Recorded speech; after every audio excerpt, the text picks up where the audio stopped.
চাপাওতে চাপ খাওয়া শেষ করে ঝালে অবস্থা, তো আসছি কফি লাইনে, তাদের লাচ্ছিটা ট্রাই করতেছি।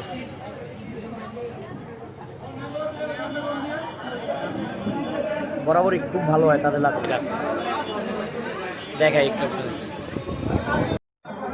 দেখেন ক্রাউড, শুনে একটা লাচ্ছি লাচ্ছি না সরি, তাদের হচ্ছে কফি লাইনে, শুনে একটা প্রচণ্ড ক্রাউড থাকে সবসময় এরকম, বিশেষ করে শুক্রবারে অফ ডেতে বেশি। আর এই যে বন্ধু মাহাদি, কি অবস্থা বন্ধু? কোনো রিয়াকশন নাই, প্রচণ্ড গরমে কফি লাইমে লাচ্ছিটা ভালো লাগতেছে, লাচ্ছিটা আসলে অনেক মজা।